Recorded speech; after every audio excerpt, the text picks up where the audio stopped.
और आइए आपको सीधे गांधीनगर लिए चलते हैं, जहां पर बीजेपी एक प्रेस कॉन्फ्रेंस वहां पर कर रही है।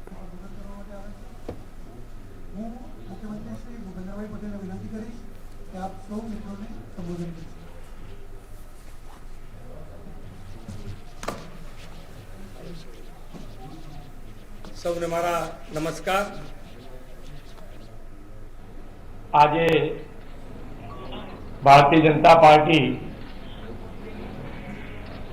ધારાસભ્યોની બેઠકમાં પક્ષના નેતાની નિયુક્તિ કરવાની બેઠકમાં આજે ફરીથી ભૂપેન્દ્રભાઈ પટેલ એટલે કે મારી વરણી થઈ છે એ જવાબદારી નિભાવવા માટેની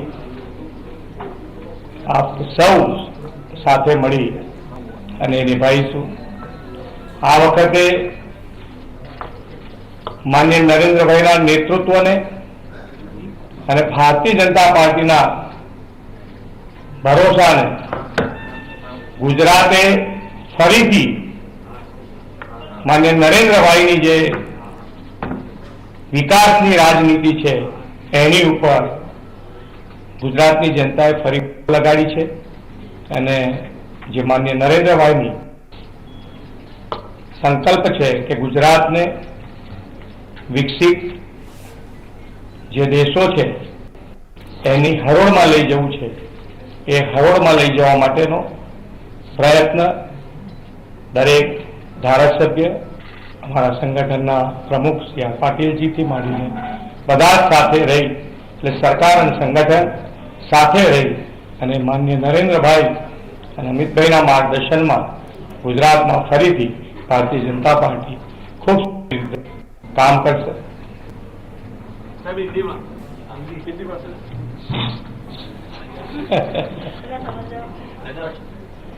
प्राथमिकता जाहिर કર્યા હતા સરકારી પ્રાથમિકતા કેવી રીતે રહેશે? સરકારી પ્રાથમિકતા 156 જેટલી બેઠકોનો મેન્ડેટ લોકોની અપેક્ષાઓ વધી ગઈ છે। અપેક્ષા હોય જ અને અપેક્ષા રાખવી પણ જોઈએ, પણ એક ગુજરાતની જનતાને એક પૂરેપૂરો ભરોસો છે કે માનનીય નરેન્દ્રના નેતૃત્વ ભારતીય जनता पार्टी કે અત્યાર સુધી જે વિશ્વાસ કામ કર્યું છે, લોકોને જે પણ મુશ્કેલી પડે એ બહાર કાઢવા માટે, મુશ્કેલીમાંથી બહાર કાઢવા માટેનો હર હંમેશ પ્રયત્ન કર્યો છે। એ જ રીતે ફરીથી પણ એ પ્રયત્ન કરીશું અને ભારતીય જનતા પાર્ટી પર મૂકેલો ભરોસો, નરેન્દ્રભાઈ પર મૂકેલો ભરોસો તૂટવાના દે એનું પૂરેપૂરું ધ્યાન રાખો। પત્રની અંદર 15 થી વધુ મુદ્દાઓ મૂકવામાં આવ્યા હતા। શાળાઓની વાત હતી, પશુપાલકોની વાત હતી, રોજગારની વાત હતી। કયો મુદ્દો છે કે જ્યારે સરકાર શપથ લેશે, સરકાર કાર્યરત થશે ત્યારે સૌથી પહેલી પ્રાથમિકતા આપવામાં આવશે? પ્રાથમિકતા જે સંકલ્પ પત્ર રજૂ કર્યું હોય તો એ પ્રાથમિકતા જ હોય અને પ્રાથમિકતા કરતા પણ ભારતીય જનતા પાર્ટીએ અત્યાર સુધી કોઈ પણ મુદ્દો છોડ્યો નથી અને કરવાનો હર હંમેશ પ્રયત્ન કર્યો છે અને આપ સૌને પણ ભરોસો પડ્યો છે કે 370ની કલમ હોય કે રામ મંદિર હોય, વર્ષો જૂના મુદ્દા પણ આજે पूर्ण કર્યા હોય तो आ तो पूर्ण 100% કરીશું। भूपेन्द्र जी, आपके घोषणा पत्र में और आपके नेताओं ने बोला था कि यूनिफॉर्म सिविल कोड लेकर आएंगे। अब आपकी सरकार बनी, विधायक दल का नेता चुना गया, शपथ ग्रहण के बाद क्या पहली कैबिनेट की बैठक में यूसीसी को लेकर आया जाएगा? नहीं, वो तो बना दिया गया ही, हमने कमेटी की रचना कर दी गई है और जो भी उसकी भलामण आएगी उसके द्वारा ऊपर काम करेंगे हम। सर, अब आगे क्या कार्यक्रम रहने वाला है? यहाँ से आप हाउस जाएंगे, दिल्ली जाएंगे, क्या होगा?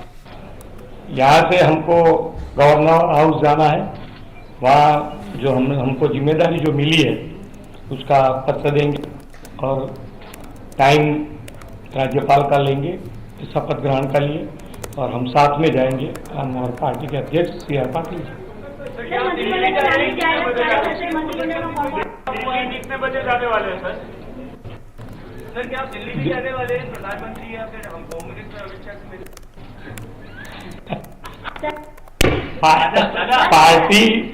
पार्टी का जो भी निर्णय होगा वो आपके सामने रखेंगे और रखते आए भी हैं। थोड़ा धैर्य रखिए, टाइम पर सब होता है तो अच्छा रहता है, हमें भी और आपके लिए भी। 156 ધારાસભ્યો ચૂંટાઈને આવ્યા છે ત્યારે મંત્રીમંડળ કેવા પ્રકારનું મંત્રીમંડળ હશે? 5 વર્ષ સરકાર છે, કઈ વખત 1 વર્ષની સરકાર છે? એ તો આપણને લાગે છે કે 1 વર્ષની સરકાર હતી, અમે તો 27 વર્ષની સરકાર સમજીને જ કામ કર્યું છે અને હજુ પણ બીજા 5 વર્ષ ભારતીય જનતા પાર્ટીને મળ્યા છે અને એ કામ અમે જે વિશ્વાસ જનતાએ મૂક્યો છે અને નરેન્દ્રભાઈ ઉપર, અમિતભાઈ ઉપર, સી આર પાટીલજી ઉપર, નડ્ડાજી ઉપર, એ બધાનો વિશ્વાસ અમે કાયમ રાખીશું અને આગળ વધીશું।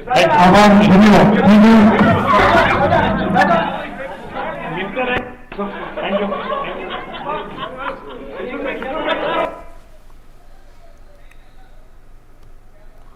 तो भूपेंद्र पटेल को आप सुन रहे थे, उन्होंने जानकारी दी कि वहां पर विधायक दल की बैठक हुई है और भूपेंद्र पटेल को विधायक दल का नेता चुना गया है।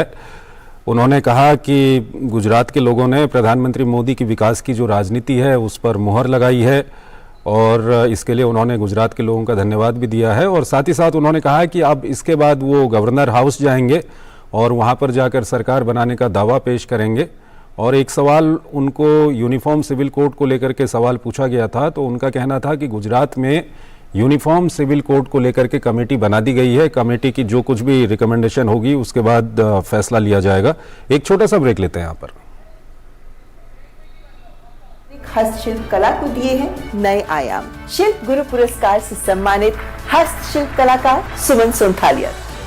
आर्ट एंड क्राफ्ट को रिवाइव करने के लिए उसका सरवाइव कराना, उसकी सस्टेनेबिलिटी बहुत जरूरी होती है। मैं हर आर्ट में वैल्यू एडिशन करती हूँ।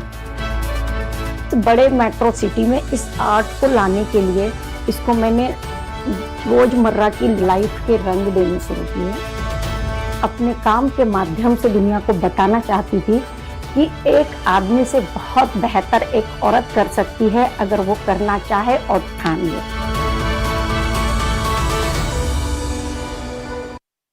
न्यूज में आपका स्वागत है, मैं हूं चंद्रशेखर जोशी और आइए अब खबरों को विस्तार से देखते हैं। गुजरात में भारतीय जनता पार्टी के नवनिर्वाचित विधायकों ने भूपेंद्र पटेल को विधायक दल का नेता चुन लिया है। राजधानी गांधीनगर में पार्टी के राज्य मुख्यालय कमलम में हुई बैठक में केंद्रीय मंत्री राजनाथ सिंह, बीएस येदियुरप्पा और अर्जुन मुंडा समेत पार्टी के कई वरिष्ठ नेता बैठक में शामिल हुए। भूपेंद्र पटेल 12 दिसंबर को मुख्यमंत्री पद की शपथ लेंगे।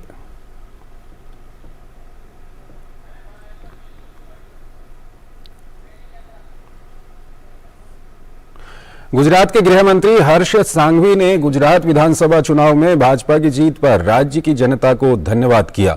उन्होंने कहा कि विपक्ष ने गुजरात और यहां के लोगों को चुनाव जीतने के लिए बदनाम करने में कोई कसर नहीं छोड़ी थी, लेकिन जनता ने इसका चुन चुन कर जवाब दिया है। ये सत्ता का चुनाव नहीं बल्कि संबंध, विश्वास का चुनाव था और इस चुनाव में फिर एक बार भाजपा की जीत हुई है। 27 साल के ये संबंध और जिस प्रकार से विपक्ष ने गुजरात को, गुजरात के लोगों को चुनाव जीतने के लिए बदनाम करने में कोई कसर नहीं छोड़ी थी, ठीक उसी प्रकार से गुजरात की जनता ने चुन चुन के जवाब दिए हैं। ये चुनाव सत्ता का चुनाव नहीं था, ये चुनाव संबंध और विश्वास का चुनाव था और संबंध और विश्वास के चुनाव में फिर से एक बार भारतीय जनता पार्टी का गुजरात में विजय हुआ है। हिमाचल प्रदेश में कांग्रेस के नवनिर्वाचित 40 विधायकों ने एक प्रस्ताव पारित किया है और राज्य का अगला मुख्यमंत्री चुनने के लिए कांग्रेस हाईकमान को अधिकृत किया है। अखिल भारतीय कांग्रेस कमेटी के राज्य प्रभारी राजीव शुक्ला ने कहा है कि विधायक दल की कल शिमला में बैठक हुई, जिसमें अगले मुख्यमंत्री की नियुक्ति पर विचार विमर्श हुआ। उन्होंने कहा कि कांग्रेस के सभी विधायकों ने सर्वसम्मति से प्रस्ताव पारित किया कि मुख्यमंत्री चुनने का फैसला हाईकमान पर छोड़ दिया जाएगा। इस बारे में एक रिपोर्ट आज पार्टी हाईकमान को सौंपी जाएगी। कांग्रेस के सभी विधायकों ने इस बैठक में हिस्सा लिया। छत्तीसगढ़ के मुख्यमंत्री और कांग्रेस के राज्य चुनाव पर्यवेक्षक भूपेश बघेल, हरियाणा के पूर्व मुख्यमंत्री भूपेंद्र सिंह हुड्डा, पार्टी की प्रदेश अध्यक्ष और सांसद प्रतिभा सिंह राज्य के कांग्रेस मुख्यालय राजीव भवन में हुई बैठक में शामिल हुए। राष्ट्रपति द्रौपदी मुर्मू ने आज अंतर्राष्ट्रीय मानवाधिकार दिवस पर राजधानी दिल्ली के विज्ञान भवन में आयोजित कार्यक्रम में मुख्य अतिथि के तौर पर भाग लिया। कार्यक्रम को संबोधित करते हुए उन्होंने कहा कि राष्ट्रीय मानवाधिकार आयोग ने मानवाधिकार की रक्षा हेतु हमेशा बेहतरीन कार्य किए हैं। The fact remains that human rights are a work in progress around the world. At home, however, we can take solace in the fact that the National Human Rights Commission has been making the best possible efforts to spread awareness about them. Now, in its 30th year, the NHRC has done a commendable job of protecting as well as promoting human rights. इसके अलावा उन्होंने पर्यावरण पर भी चिंता जताई। कहा कि हमें अपने आप को जीवित रखने के लिए प्रकृति की रक्षा करनी होगी। Over the past few years, the world has suffered from a high number of natural disasters caused by unusual weather patterns. Climate change is knocking on the doors. People in the poorer nations are going to pay a heavier price for the degradation of our environment. We must rather relearn to treat nature with dignity. This is not only a moral duty. Let us remember it is necessary for us, for our own survival too. प्रधानमंत्री नरेंद्र मोदी ने मानवाधिकार दिवस पर राष्ट्रीय मानवाधिकार आयोग के साथ एक संदेश साझा किया।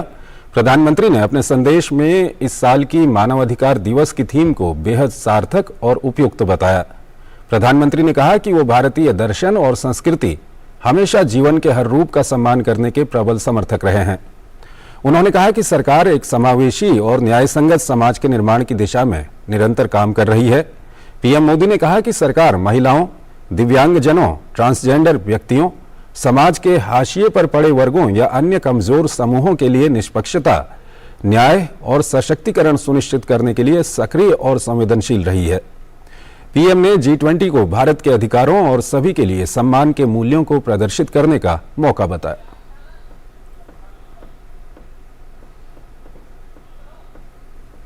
केंद्रीय महिला एवं बाल विकास मंत्री स्मृति ईरानी ने 2012 के पोक्सो अधिनियम पर राष्ट्रीय परामर्श के उद्घाटन सत्र को संबोधित किया। अपने संबोधन में केंद्रीय मंत्री स्मृति ईरानी ने कहा कि प्रधानमंत्री के निर्देश से और निर्भया फंड से सरकार ने 1000 फास्ट ट्रैक कोर्ट स्थापित किए हैं, जिनमें से 300 से अधिक कोर्ट पोक्सो के प्रति समर्पित हैं। Under the directions of the Honorable Prime Minister of India, with the support of the Nirbhaya Fund, the Government of India has actualized over 1,000 fast-track courts in the country, of which over 300 courts are particularly dedicated to the cause of children and the POCSO Act. We can ensure we partner with the justice system in our country to expedite solutions for our children. भारतीय सैन्य अकादमी देहरादून में आज passing out parade आयोजित की गई। 30 विदेशी cadet समेत कुल 344 कैडेट्स को सेना में अधिकारी के रूप में कमीशन दिया गया। 1932 में स्थापना के बाद से भारत सैन्य अकादमी से 84,145 भारतीय और 35 मित्र देशों के 2,813 विदेशी कैडेट्स को प्रशिक्षण देकर सेना में अधिकारी के रूप में शामिल किया गया है।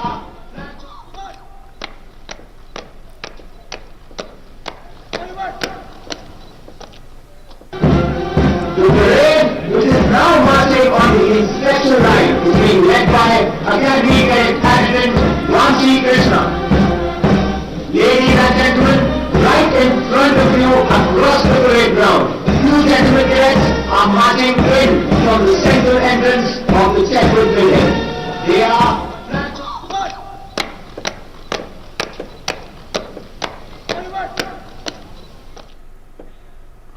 वहीं बिहार के गया स्थित अधिकारी प्रशिक्षण अकादमी में आज 22वीं पासिंग आउट परेड का आयोजन किया गया।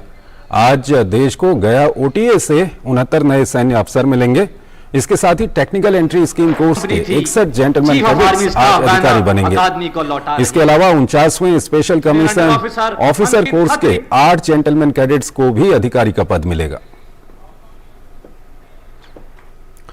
पंजाब से एक बड़ी घटना सामने आई है। एक बार फिर पंजाब में रॉकेट लॉन्चर से पुलिस थाने पर हमला कर दिया गया है। तरन तारण जिले के थाना सरहाली पर यह हमला किया गया है। शुक्रवार देर रात हुए इस हमले में बिल्डिंग के शीशे टूट गए हैं। घटना में अभी तक किसी के हताहत होने की सूचना नहीं है। पुलिस की फॉरेंसिक टीमें मौके पर तैनात हैं जो धमाके की जांच कर रही हैं। इस अटैक के बाद पुलिस ने पूरे इलाके को सील कर दिया है। गौरतलब है कि ये वही जगह है जहां पर कुख्यात गैंगस्टर हरविंदर सिंह उर्फ रिंदा का पैतृक घर है। मोहाली में पंजाब इंटेलिजेंस के कार्यालय में जिस तरह से हमला हुआ था, ये ठीक वैसा ही हमला है। पंजाब के डीजीपी गौरव यादव ने कहा कि इस वर्ष करीब 200 ड्रोन क्रॉसिंग हो चुकी है। पिछले 1 महीने में कई ड्रोन को रोका गया, हेरोइन और हथियार भी जब्त किए गए। उन्होंने कहा, दुश्मन देश बौखलाया हुआ है और ध्यान भटकाने के लिए रात में कायरतापूर्ण हमला कर रहा है। ਹੁਣ तक जी प्रिलिमिनरी इन्वेस्टिगेशन तो सामने आया है कि कल रात तकरीबन 11:22-23 ते जिहड़ा हाईवे तो एक ग्रेनेड फायर किया गया यूजिंग आरपीजी जिहड़ा पुलिस स्टेशन सरहाली दे सुविधा सेंटर ते तो इस दे रिगार्डिंग असी FIR UAPA दी दर्ज कर ली है। साडी फोरेंसिक टीम मौके ते आ गई है। आर्मी दी भी स्क्वाड इत्थे आ चुकी है। इस साल 200 तो वध ड्रोन क्रॉसिंग हो गया है। पिछले 1 महीने के अंदर असी बहुत सारे ड्रोन फड़े हैं, हेरोइन फड़ी है, असला ते एक्सप्लोसिव्स फड़े हैं। सो इस करके सानू लगता है कि साडा दुश्मन देश रैकेट फील कर रहा है ते इसको डिस्ट्रैक्ट करने लई रात के टाइम एक बुजदली का अटैक किया गया। जिथों तक SFJ के क्लेम का सवाल है, असी इसको इन्वेस्टिगेट करांगे। सो असी सारे एंगल्स, सारी थ्योरीज जिथे पाकिस्तान के जिहड़े ऑपरेटर्स है, हैंडलर्स है, वो जिहड़े एलिमेंट्स नाल इन टच है, भावें यूरोप बैठे हैं, भावें नॉर्थ अमेरिका बैठे हैं, असी उन्होंने लिंक्स नूं, उन्होंने इंडिया लिंक्स नूं इन्वेस्टिगेट कर रहे हैं सो दैट इस दे जिहड़े असल परपेट्रेटर्स है उन्होंने छेती तो छेती असी अरेस्ट करांगे। केंद्रीय मंत्री नितिन गडकरी और मध्य प्रदेश के मुख्यमंत्री शिवराज सिंह चौहान आज रीवा की मोहनिया टनल का लोकार्पण करेंगे। कार्यक्रम में 2443 करोड़ रुपए के कार्यों का भूमि पूजन एवं लोकार्पण होगा। इस टनल का काम 6 महीने पहले ही पूरा हो गया है। वहीं इसके बनने से रीवा और सीधी के मध्य 7 किलोमीटर की दूरी कम हो जाएगी। श्री नितिन गडकरी जी ने पूरे देश में राजमार्गों का जाल बिछाया है। साथ ही देश के दिल मध्य प्रदेश को भी कई महत्वपूर्ण सुरंग की कुल लंबाई 2280 मीटर है।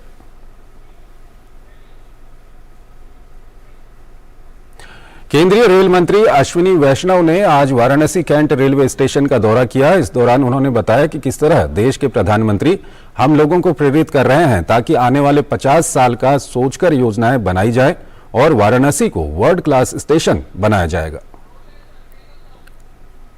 काशी और तमिलनाडु के बीच में जो बहुत पुराना एक लिंकेज है, वो लिंकेज एक बहुत सुदृढ़ रूप से उभर रहा है।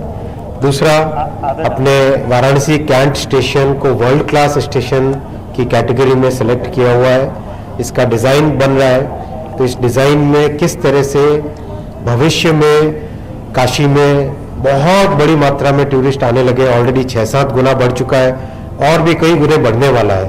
तो उन सबको देखते हुए माननीय प्रधानमंत्री श्री नरेंद्र मोदी जी ने कहा है कि 50 साल आगे की सोच के प्लानिंग करो।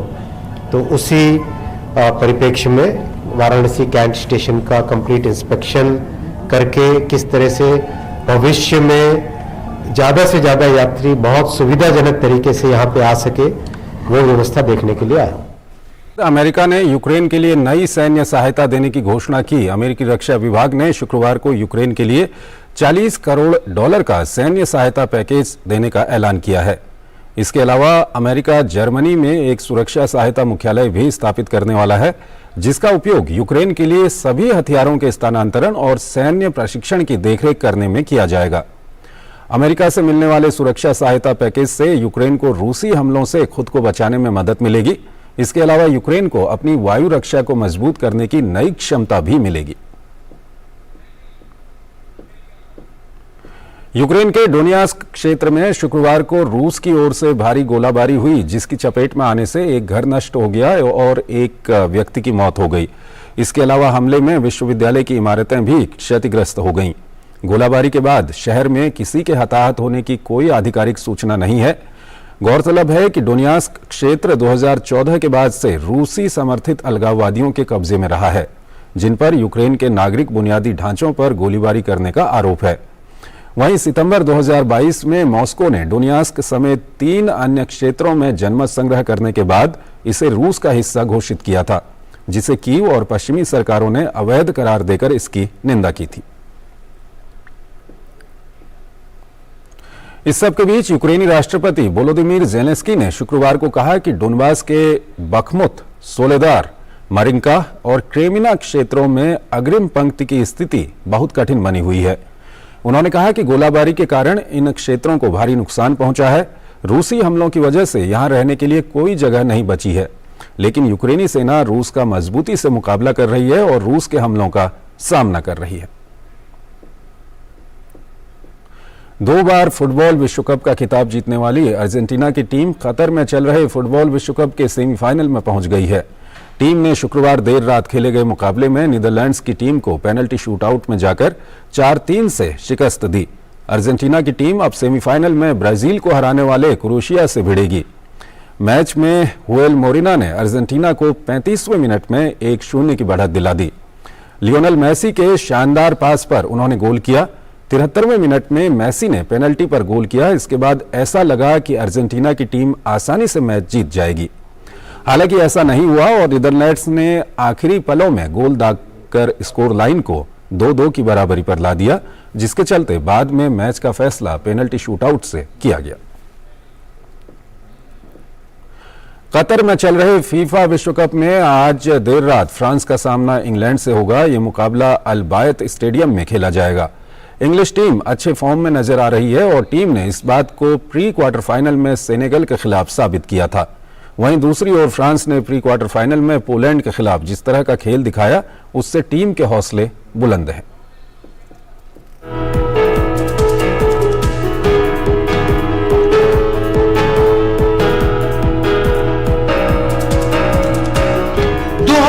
की विश्व चैंपियन फ्रांस के सामने अब है इंग्लैंड की चुनौती। मुकाबला भले ही क्वार्टर फाइनल का है, लेकिन ये किसी फाइनल से कम भी नहीं है। फ्रांस और इंग्लैंड दोनों ने ही अपने अपने ग्रुप में टॉप किया।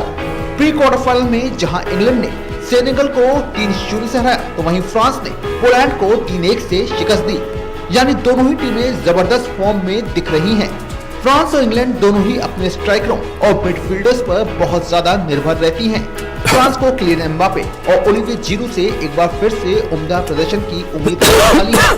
वैसे इंग्लैंड ने इस विश्व कप में अब तक 12 गोल दागे हैं और टीम हैरी केन की अगुवाई में लगातार निखर रही है।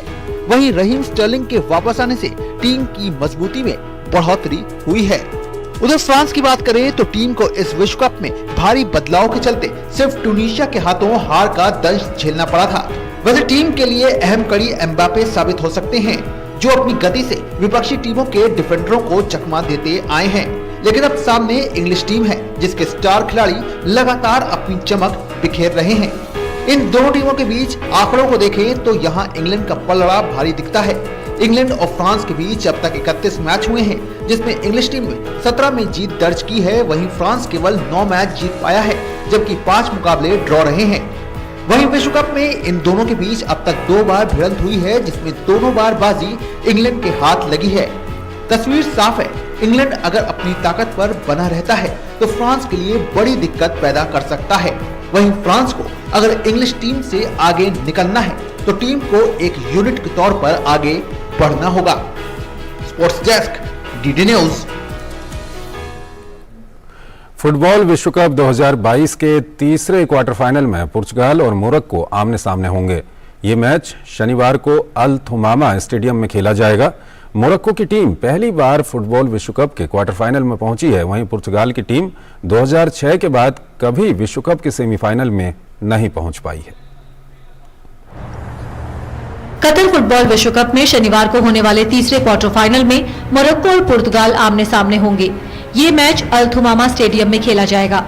ये पहला मौका है जब मोरक्को फुटबॉल विश्व कप के क्वार्टर फाइनल में पहुंची है। इससे पहले टीम का सर्वश्रेष्ठ प्रदर्शन 1986 में राउंड ऑफ 16 में पहुंचना था। मोरक्को ने प्री क्वार्टर फाइनल में स्पेन को पेनल्टी शूटआउट में मात देकर सबको चौंका दिया था। अब मोरक्को के पास पुर्तगाल के खिलाफ होने वाले मैच में जीत दर्ज कर एक कदम और आगे जाने का मौका है। मोरक्को की टीम स्पेन, बेल्जियम जैसे दिग्गजों को मात दे चुकी है और क्रोएशिया को ड्रॉ पर रोक चुकी है। ऐसे में कोई आश्चर्य नहीं होगा अगर मोरक्को पुर्तगाल को हराकर एक और उलटफेर कर दे। वहीं पुर्तगाल ने अंतिम 16 के मैच में स्विट्जरलैंड को 6-1 से हराया था।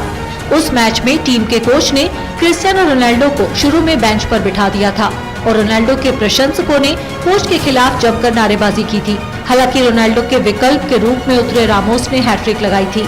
अब मैनेजर एक बार फिर यही संकेत दे रहे हैं कि वे इस मैच में भी शुरुआत में रोनाल्डो को बेंच कर सकते हैं। पुर्तगाल फुटबॉल संघ ने उन अफवाहों को खारिज कर दिया है कि बेंच करने के बाद रोनाल्डो ने राष्ट्रीय टीम छोड़ने की बात कही है। रोनाल्डो पुर्तगाल के लिए सबसे ज्यादा मैच खेलने वाले खिलाड़ी और ऑल टाइम टॉप स्कोरर हैं।